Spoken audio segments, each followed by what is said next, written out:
Hello, everyone. Welcome back to another coaching session. My name's Atlas. I'm a relationship coach. And today I got really curious about what do men want in a relationship? What are they looking for from their partner? And so naturally so in the modern world of 2025, I went to ChatGPT. Now, obviously you can find these same answers when you look at this up. So the prompt that I used was exactly what I said. What do men want in a relationship? And then I requested that ChatGPT use information from studies done on men's wants, needs, and desires in a relationship. So I didn't want just some fluff. I didn't want random information. I wanted clear studies and trials done on men and their answers to that question of what are they looking for. So I have the top one, two, three, four, five, six, seven things that men are looking for from a relationship. So, what I want to do today is share those answers with you and then break them down together from a constructive and useful approach. Because some of these are a little interesting, a little shocking maybe for some of us. And so, because I am a man myself, I want to be able to share also what I've moved through in regards to these wants, needs, and how they have actually applied to my relationship. How I've been able to either get these, curate these, or maybe where I've struggled in regards to actually obtaining these in my relationship. So, if you're ready, let's begin. The first one is interesting right out of the gate. The first one that ChatGPT mentions as the one of the top things that men want in a relationship is emotional connection and intimacy. Interesting. We think a lot of times that men don't want this based on the way that they behave. You think about the shutdown man, the walled off man, the stonewalling man, the I just need to get busy and do things man, the hardworking man. You don't often relate men to emotional connection and intimacy. So men have actually expressed that what they are looking for is emotional connection and intimacy. And here's what they say. They say emotional support is a top priority. Men value a partner they can confide in without judgment. That part landed for me. A 2019 study in the Journal of Sex and Marital Therapy found that men desire emotional closeness and view deep connect conversations as a form of intimacy. Contrary to stereotypes, men often report valuing emotional expression just as much as women do in close relationships. Let that live for a second. Let that breathe. The last piece specifically, men often report valuing emotional expression just as much as women do in close relationships. Backtrack to the first comment or first note here without judgment. And this, I think, is a really valuable piece of information for us if we are a man ourselves or if we are a woman looking to be in a relationship with a man in a hetero relationship. We value being able to share without judgment. For me, as a man in relationships, I have been a part of obviously a lot of conversations. And what I have found is that sharing my emotions often is a brave and courageous thing as it is in my own mind. I already have a bit of a disconnect sometimes with sharing because it doesn't seem valuable or worth it, or I might be seen as weak or incapable, or I don't got it handled. And there are moments where I will share something that's vulnerable or that is emotional, and the interpretation is that I don't have it. The interpretation is that I am not on it or that I am incapable of regulating or grounding myself through this emotion. And so it can be difficult because what I'm looking for without knowing it in that moment is just a space to share authentically with the trust and the knowing that I will get it or I do got it on the other side. And so this judgment piece comes in where there is actually a lot of times a fix it mentality coming from the other side. And I think that we often talk about men being the ones to just always want to fix something that is talked about. But what I think there's a missing conversation there is how many times does a man share something that's difficult and the response is a fix it mindset? The result is, or the response is, hey, well, why don't we just try this, or we could do that, or so on. Right? It's still a similar conversation where there's not a listening to see, hear, and understand. There is a listening to fix it or to repair it. And so, how do we get into a space where In this case, a man is able to share their emotional expression without judgment. Connor Beaton, he's an incredible men's work facilitator, and he just recently reposted something about a man sharing their emotions, and he talked a lot about it being structured and worked through. The mud has been filtered through before presenting it to our partner. And I think what was interesting about that piece for me is how many men don't have the ability to do that based on the lack of connection they've built in their friendships. Because even in a friendship, they're still getting this same judgment or fix it mentality because a man doesn't know how to hold another man's vulnerability in most cases or in a general term because they're not able to hold it for themselves. So there's so many competing variables here when it comes to emotional connection and intimacy. And this is why I think it speaks to the reality that it's actually one of the top things men are looking for. One last caveat from me in this department, because this one is a really huge conversation, is I know from my personal experience, when I share an emotion or an emotional conversation with my partner, what sets me off or what triggers me is when I am perceiving or feeling as if I'm getting a mothering nature in return. I don't always know exactly what I want, but what I know is that when it starts to feel mothering, I'm out. I'm done. I get really frustrated.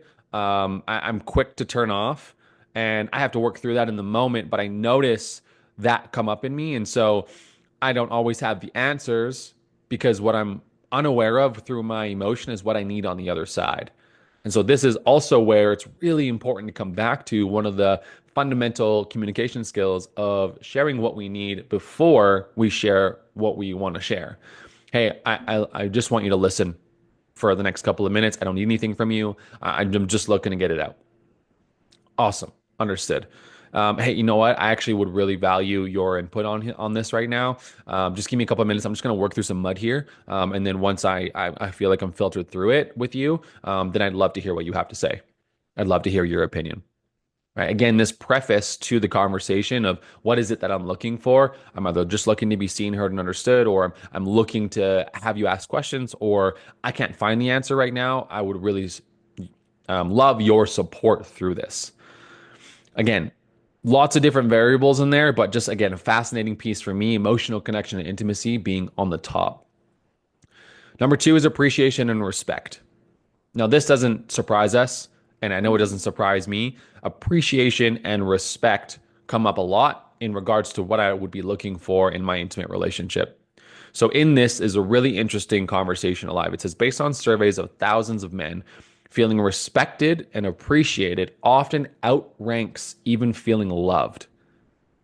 And I kind of just I shook my head when I heard this because it's not that I'm not looking for love or to be loved, but I noticed that when I am respected and appreciated, mostly the appreciation for my role and the achievements and the efforts that I'm putting into the relationship, that that is a byproduct or maybe a gateway is a better word to love. And so it's not necessarily love in and of itself, but it's a gateway to it. And so respect was described as being acknowledged for their efforts, achievements, and role in the relationship. I think a lot of times what ends up happening is a man silently just does things for the sake of the relationship or for the future of the relationship. And for me, I know my take is that I'm often in my mind doing that, planning that. And then when I'm busy doing it, when I leave it, I'm still thinking about what is still needed. And so we're constantly mentally investing into the relationship and physically investing into the relationship without really sharing what we're up to. And there's a power in that because there's a safety and trust that's created, like things are taken care of. But at the same time, it's kind of like a double-edged sword where I don't share the things that I got up to. And that also removes the ability to be acknowledged and appreciated for the things that I'm doing. And so then it starts to create this idea in my head like, how are you not seeing this the same way I am? How are you not noticing these things? Which is a difficult conversation to have because it says, well, you should just know, which we know doesn't work. And so for men listening to this and watching this, feeling respected and appreciated, there also is a layer of that where when we got to share a little bit more about what we're up to. even if it's incomplete. And I know for me, if it's incomplete, it usually doesn't work well. And so I have a difficulty sharing. It needs to be done first. So in order for it to be appreciated, it needs to be complete or it needs to be good enough.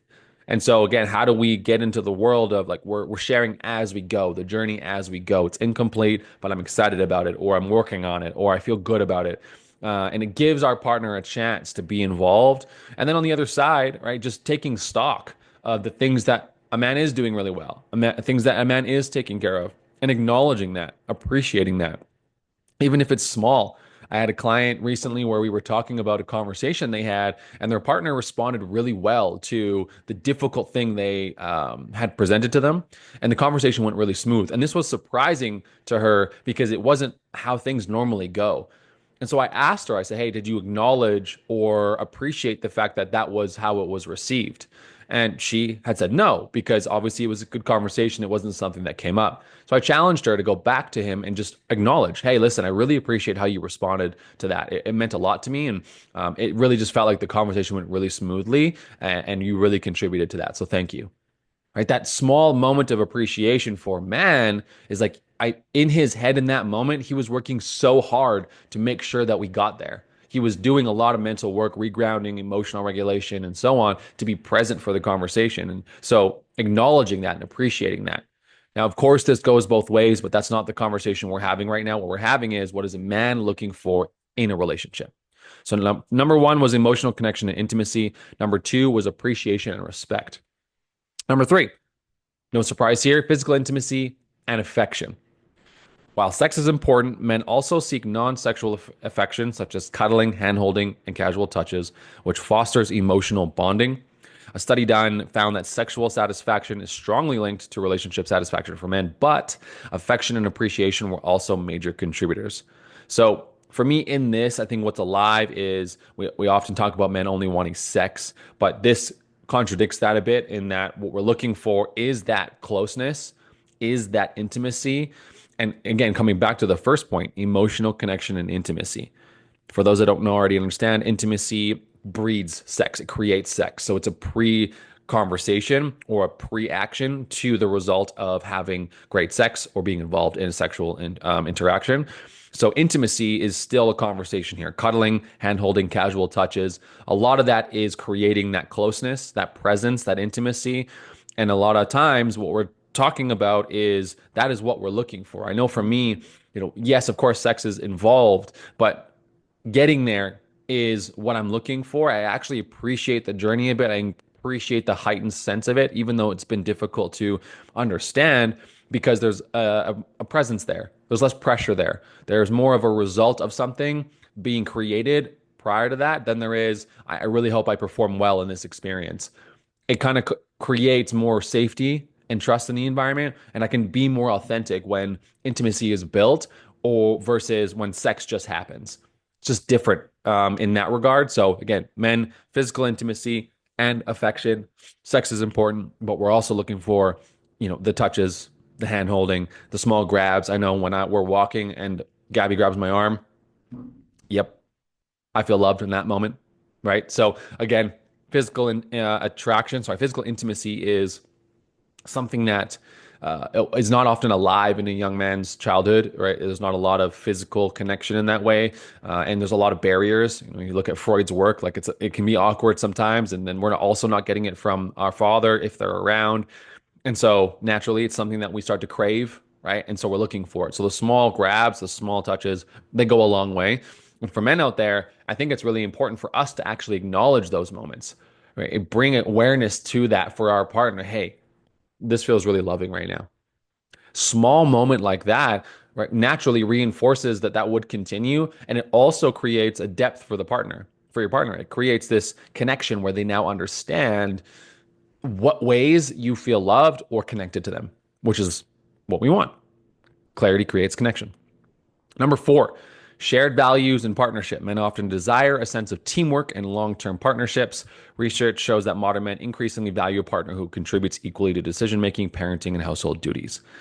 So this is an interesting one. This is one of the interesting ones that came up for me because there's a battle right now I find in modern dating, modern relationships, and modern relational information. We talk about a sense of teamwork, where right now there's a lot of narratives around roles and responsibilities, and it doesn't come across as if we're working as a team. It often says, well, I am doing all of this. What are you doing? Or I'm just going to take this on because you're not doing it. Or I have the power to do this now. So, middle finger to the sky, whether you do it or whether you don't, I'm going to do it. And I don't hear a lot of cohesiveness in the conversation. I don't hear a lot of alignment. I hear actually the opposite. I hear a lack of alignment being presented informationally, being presented in certain people's dynamics. And so for me, what comes up when it comes to this idea of teamwork is simply understanding that, first off, if they weren't there, who would do it? I think is a really powerful question. If there was nobody around, then would you still take care of it? And I know a lot of times for me, I just actually went through this journey myself. I lived for 9 months in Dallas, working at a restaurant job.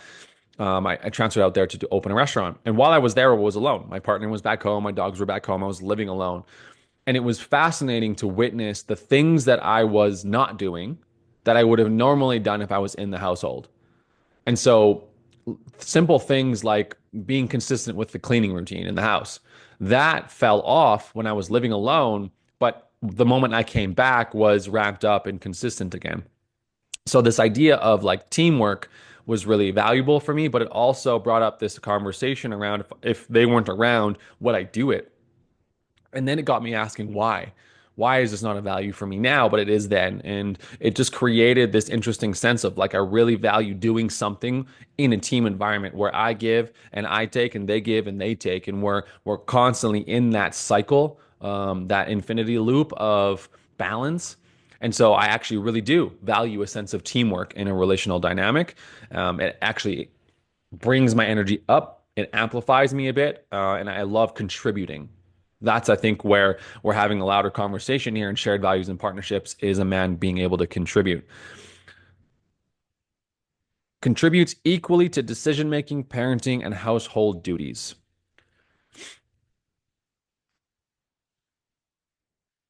Without getting too lost in a specific language understanding here, I want to kind of embrace the masculine and feminine conversation that's out there. And it's something that I believe in myself, but there's layers of it that may be off-putting and I think are actually maybe not really accurate, as with any philosophy. And so, who contributes equally to decision making, parenting, and household duties. The masculine frame is to create direction and structure. So, in a lot of ways, we create where we're going, right? We create that vision. And it is molded and shifted and shaped while still going in that direction by the creativity of the feminine. And so for, my case, I would create the next couple of years in our minds with the understanding that it would reshape and remold based on events coming up in there, but there's direction. We're going after something, we're going towards something together. And then along the way, there's a lot of creativity that is outputted by my partner that kind of shifts that a little bit and creates maybe more fulfillment or joy or happiness or artistic expression during that period of time. And there's also a testing process of like how strong is this vision that comes from the feminine. And so when it comes to this idea of decision making, parenting, and household duties, something that I have had to learn the hard way is that when it comes to providing structure and routine for my partner and for our relationship, I got it confused with control. Right. My take initially was that, well, that must mean that I am in control. I have power here.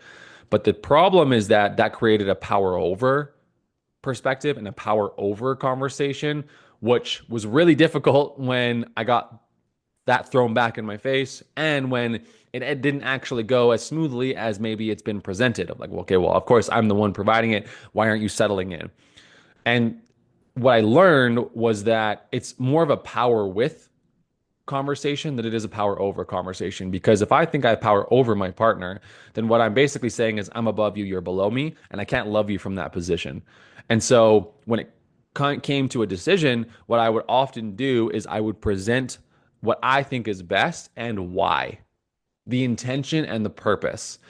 And when I did that, it shifted the way it was received and it created a more clear, safe, and trustworthy direction versus just saying, we're doing this. In layers, maybe that can work where it's like, hey, I'm taking you out for dinner tonight. I'll pick you up at 7.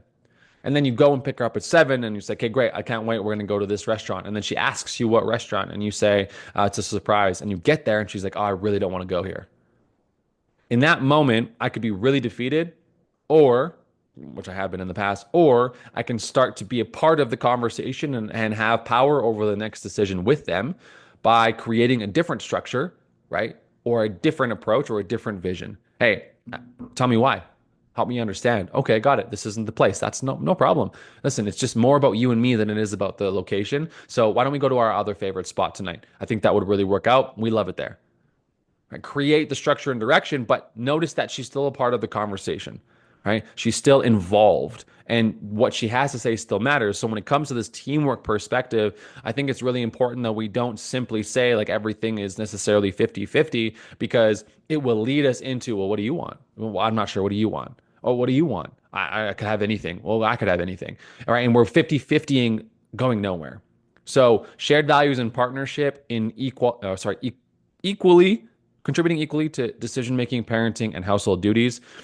I think there's got to be a layer of polarity in there somewhere. And at the same time, the decision is a we conversation. We have decided, not they decided and I followed. We decided this was best and this is how we created that. And generally, someone's got to lead the way there. Okay, number 5, stability and trust. Number 6, attraction and admiration. And number 7, space and independence. So, for everyone's peace of mind, we're going to stop here after number 4, and we're going to do part 2 here: stability and trust, attraction and admiration, space and independence. Those are some juicy ones. So, just want to take stock here for a second and allow us to reflect on the last 4 quickly. Number 1, emotional connection and intimacy. Number 2, appreciation and respect. 3, physical intimacy and affection. And number 4, shared values and partnership. So if you're a man out there, I would encourage you to take those 4 and start to wire them in ways in which work best for you, or just get really specific about how that shows up for you or how it doesn't and how you would like it to show up. And this is a great introduction to having a conversation in your relationship where you actually get to express your needs based on actual structure, not, the chaos of who knows what I want or who knows what I need. It's interesting. I think a lot of women share that they don't feel like they can't have any needs and wants and desires, but the same goes for men. From what I've noticed, men don't also get to share or be involved in the things that they want, need, and desire from a space of safety and trust, right?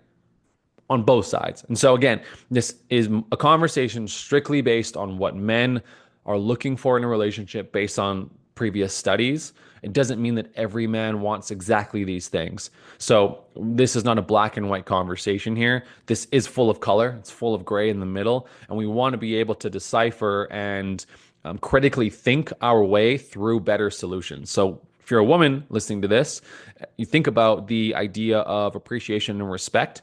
And rather than rebuttal up against, well, I'm not getting it, or it's not happening this way, or of course I'm giving it to them, just want you to consider it from a more productive perspective around, okay, I can notice that I'm bothered by that and I'm triggered by that, but let me think critically for a second here. What do I think my partner is getting from me right now? And what do I know that they know they're getting? Meaning, hey, I just wanted to check in for a second. Do you feel like I appreciate you? Actually, yeah, I think you appreciate me very often. I actually really value that. Awesome.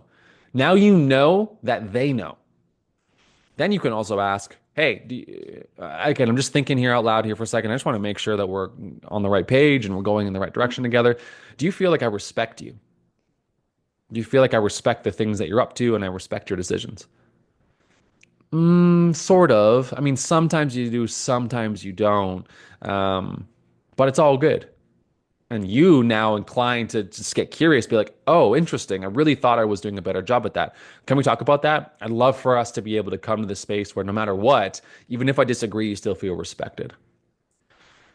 I think this kind of conversation can do us a great service and just making sure that we're not assuming in our relationship that these things are happening and that assuming that they're feeling it and assuming that they are interpreting it the way we are giving it, right? There's a difference between intention and impact. My intention is to give you love, but my impact might not actually be that way, right? My intention is care and value, and that's why I challenge you, and the impact might be demoralizing and defeating.